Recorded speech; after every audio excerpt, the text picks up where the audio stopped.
And you at 7, Zionsville police, they need your help right now identifying the woman who they say left a suspicious device at a church on Sunday.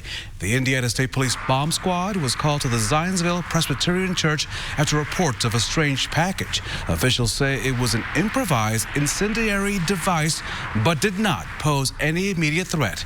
Now police want to talk to the woman seen leaving behind that package sometime before 1 in the afternoon. A pet owner is paying the price for leaving her dog outside in the heat. A warning, some of this video is graphic. Melinda Ryan's dog, Flash, died after it was tied up outside for hours in a sunny June weather. The city of Indianapolis cited her 3 times for care and treatment violations, and today she reached an agreement admitting to those violations. She has to pay a $235 fine, civil penalty, and court costs. Ryan can still keep her other dogs, but she could only have 2 as long as they're spayed, neutered, and microchipped. Call 6 Investigates caught up with Ryan as she walked into court. I'm Kara Kenny with RTV Channel 6. We'd just like to talk to you about what happened with Flash. Why did you leave him outside? Can you talk to us? Please. Thank you. We're in a public area. We just want to get your side of the story. Can you tell us what happened? No, we've been said. Nothing's going to be said. You guys can go on. Call 6 Investigates on the job. Ryan did not face jail time because she has not been criminally charged. She's only facing ordinance violations, which carry a much lighter penalty. Taking a live look outside from our tower cam, while it's been beautiful outside for the last couple of days, it's also, as you know, been very dry. So, will we see any rain? One person knows that answer. Let's go right over to Chief Meteorologist Kevin Gregory with hopefully some sign of liquid from the air, maybe, possibly. What's going on, Kevin? There it is, some showers over Carmel, between Carmel and Westfield. Some of you very happy to be getting rain, others frustrated thinking that maybe you've missed your opportunity. Hang in there because I think the rain will be more widespread during the day tomorrow.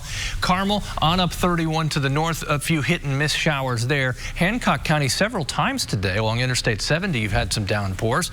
Just one little blip that appeared there east of Delphi. Another area slowly coming into southwest portions of Tippecanoe County, southwest of Lafayette. This is why you're unlikely to see rain tonight. Most of us will be dry. Tomorrow, a different story as it becomes more widespread. Feel that humidity? Time to talk about temperature and heat index. Neither getting too carried away. In the 80s through the evening hours, headed to the State Fair. Isolated downpour at least through, say, 8:30 or 9. Temperature stays warm all evening. We'll check on the radar in a few more minutes. It's been a violent 72 hours in Indianapolis. RTV6 has counted 16 people shot since Friday. 5 of them are dead. Today, a man and a woman were shot in the area of Lafayette Road and North Tibbs and later died. 6 people were shot on Sunday. 1 died at a shooting at Big Dan's Hamburgers on Mass Avenue. Also on Sunday, a juvenile was accidentally shot on South Brill Road. Friday's shootings included one where a man was shot to death by an Indianapolis Metro police officer. The death toll continues to rise in the aftermath of the mass shooting in El Paso, Texas. 2 people died from their injuries just today, so the total dead now, 22 people with more than 2 dozen hurt. Investigators say the 21-year-old suspect is the same man who posted a racist document online before that horrible attack. Stories of bravery are emerging as police deal with this ongoing investigation. 25-year-old Jordan Achando, a mother of 3, died shielding her 2-month-old son. He survived with only broken bones after his mother was shot and fell with him in her arms. Achando's husband also died in the shooting. They leave behind 3 young children. And in Dayton, Ohio, police are working through the evidence as they investigate that shooting there that left 9 dead and 27 injured in a popular bar and restaurant district. The 24-year-old alleged shooter was killed by police. They say he was wearing full body armor. One of the victims is reportedly the suspect's own sister. This shooter was carrying a fast-firing rifle. Dayton's police chief says, quote, fundamentally problematic to have that level of weaponry in a civilian environment unregulated. What happened this weekend in Texas and Ohio is again a reminder that a mass shooting can happen anywhere. Consumer reporter John Matarese has some important advice from a self-defense expert about ways to increase your chance of survival in a shooting situation. It's a fact of life these days. Someone with a gun can walk into any workplace or gathering place and start shooting. If you suddenly encountered a shooter, would you know how to survive? A self-defense expert has some tips that could save your life. From Parkland to Pittsburgh, they're words we've heard too many times. We have an active shooter. Stand by for further information. Jim Hardman is a Desert Storm Army veteran who now teaches survival classes. If there's an active shooter, he says everyone should know 3 key words: run, hide, or fight. First, run. Always know where the exit is. You're always looking around. You're aware. Hey, I walk into a new business. Where can I get out? Right? Where's my escape? Gunshots? Jim says run if you can without running into gunfire. If I decide to run, I move with a purpose. Right? I'm just not running down through the center of a room to try to get away. I'm going to look and orient, okay, there's the shooter. Where can I move to get to a position of cover? Next is hide. Look for a spot that might stop bullets. Position myself to where maybe I've got that filing cabinet or that copier, something that's heavy. Jim says never try to reason with someone already shooting. Once that active killing starts, that rationalization's out the door. Obviously, your best bet is to escape. But if you can't get out, Jim says the next thing to do is to start barricading the room you're in, putting everything at the door to keep the shooter out. I might just grab this entire desk assembly, slide over and put in front of that door.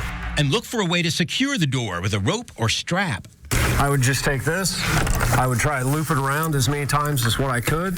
Once the door is barricaded, Jim says turn off your cell phone's ringer and make the room dark. Okay, so I turn off the lights, and then that's what confronts him when he comes in that door. Finally, fight. If the shooter comes in, Jim says blind him with a flashlight, even your phone's light. Wow, you got me. And you can knock down his weapon, as he showed me. Don't try to reason with him. Never run into bullets. And don't hide under a brightly lit desk. And you've just increased your chance of survival. Want to learn more? Police departments and shooting ranges offer self-protection classes. And the Department of Homeland Security has great videos on its site, so you stay safe and you don't waste your money. I'm John Matteries for RTV6. From the people now to the politics, Democrats are pushing Senate Majority Leader Mitch McConnell to call a special session of Congress that's in recess, but urging him to let the Senate act on a gun control bill passed by the House of Representatives back in February. The bill would make gun sellers wait 10 days after a background check to sell a person a gun. Right now, federal law lets the sale go ahead after 3 days. It would also ban almost all person-to-person gun transfers unless there's a background check. And that's known as the gun show loophole, because people have been able to avoid background checks by buying weapons at gun shows. Back here at home, several people recovering from injuries after a car slammed into the back of a horse-drawn buggy up in Carroll County. Investigators say a 30-year-old woman was driving north on State Road 75 near State Road 300 North yesterday evening when she ran into the back of that buggy. All 8 people inside the buggy were sent to hospitals for non-life-threatening injuries. The horse was also hurt but is expected to survive. The driver of that car has been cited for multiple traffic offenses. New today, Indiana Governor Eric Holcomb announced a nearly $400,000 grant so police agencies can improve safety around school bus stops. The grant will help pay for overtime for officers to enforce laws at school bus stops over the next 2 months. The governor signed a new school bus safety law that took effect back on July the 1st. It increased the penalties for drivers who fail to stop when school bus stop arms are extended.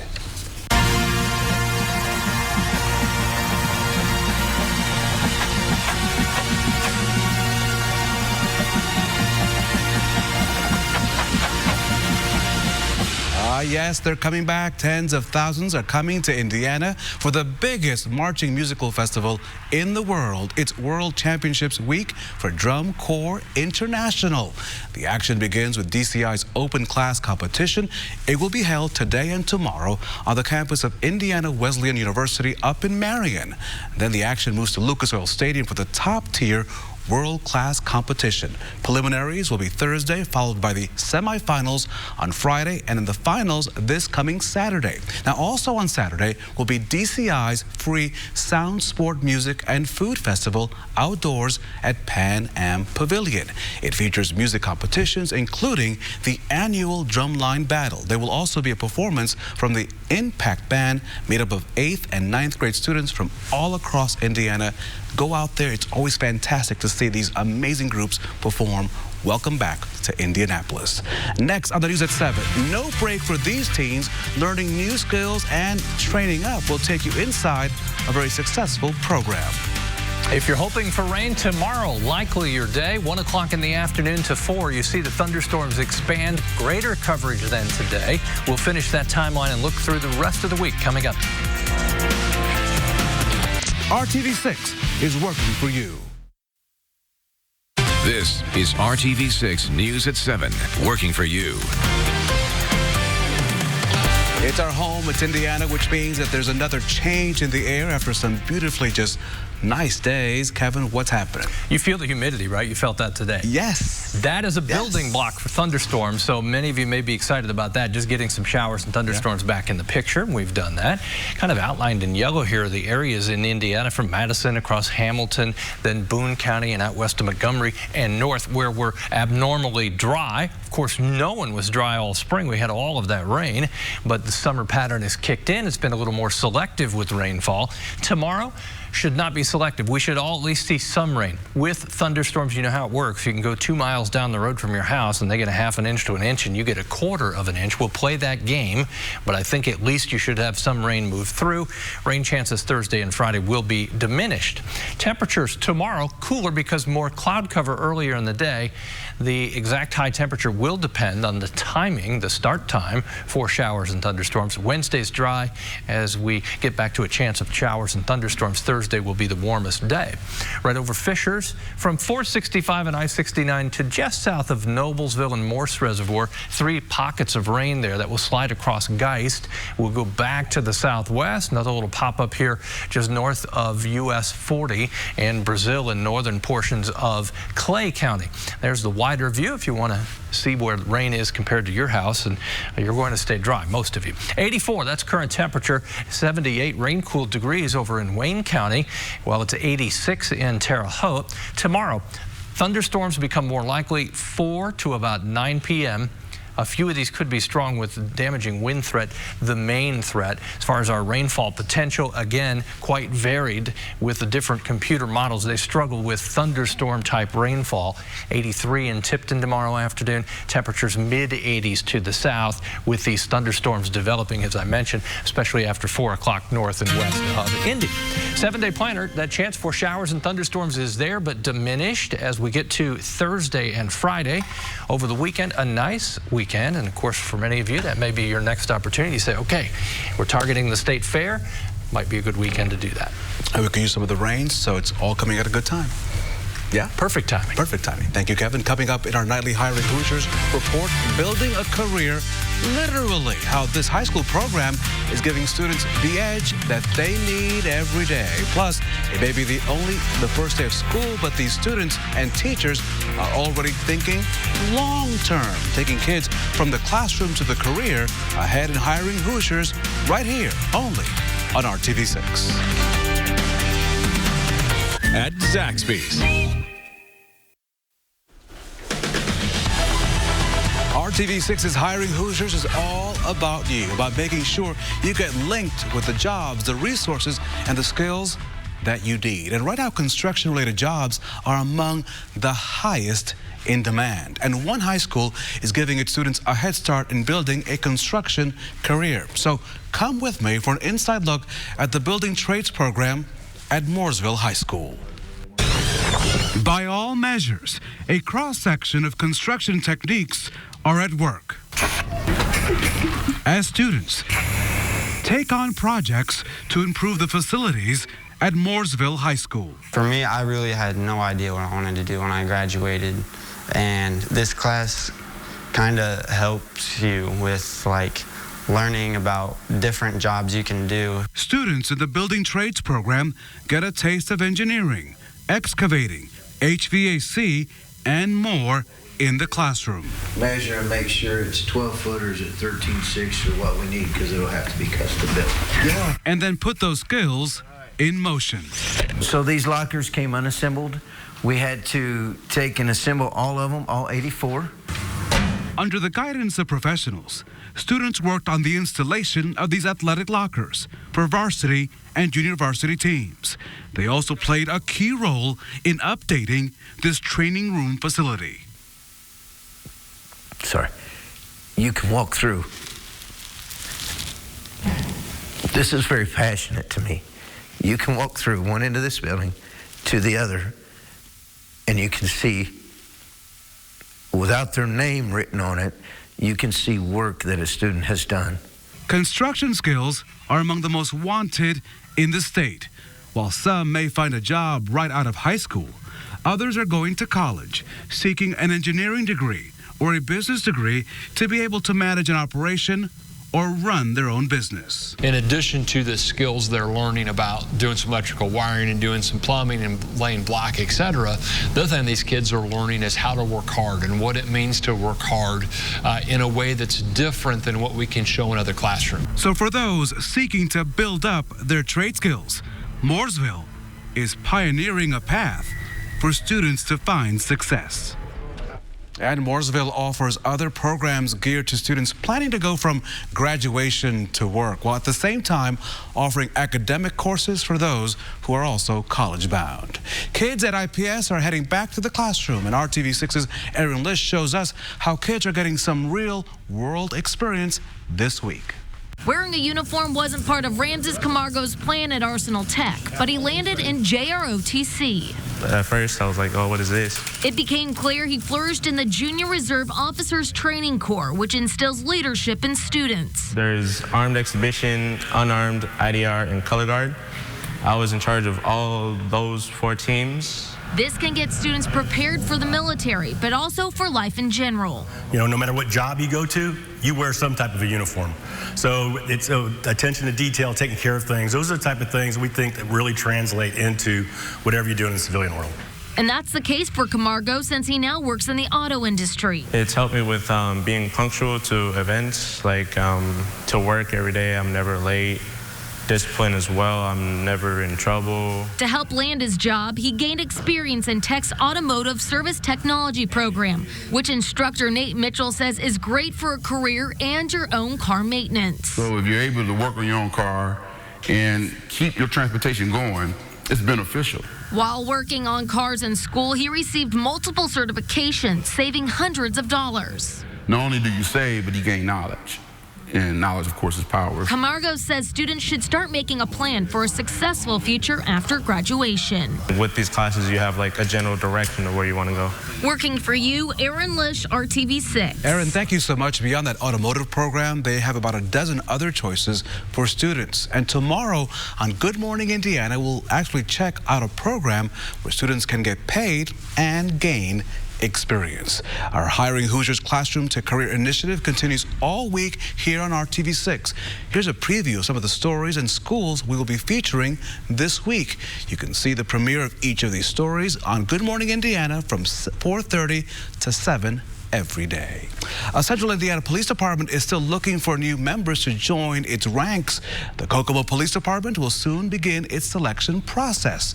It includes a physical assessment, a written exam, background check, polygraph test, and oral interview. To fill out an application, just head to our website, hiringhoosiers.com, and find the link in the Career Resources section. You're watching the news at 7, only on RTV6. Jetta, Tiguan, and select Atlas models.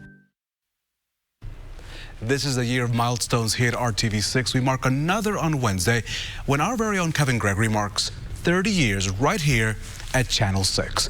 Kevin arrived on August 7th, 1989, after short stints in Lafayette and Champaign, Illinois. He's a graduate of Ben Davis High School, that means he's a Giant, and Purdue University. Boiler up. At Purdue, he was a standout tennis player before embarking on his weather career. Former RTV6 reporter Gary Dick also shared with us that Kevin's not a bad guy to have, of course, on the basketball court. So many great memories of Kevin Gregory, certainly on the air, smooth broadcaster, a great weather guy. So I think he's one of these people that truly loves what he does. He's so into it and interested. So his on-the-air persona is great. What I remember about Kevin is the Gus Macker 3-on-3 tournament. So Kevin, a couple of years, was on our team. Myself, my brother-in-law, and Kevin Gregory were 3-on-3 because Kevin's tall, obviously. So he was our big man. And I can remember going down in the heat, probably 100 degrees in the shade, playing 3-on-3 basketball in the Gus Macker tournament downtown. And Kevin did all right. We kind of liked having him on our team. Our team, RTV6, will be sharing even more memories this week as we celebrate Kevin's 30th anniversary on Wednesday. Have a good evening and happy anniversary.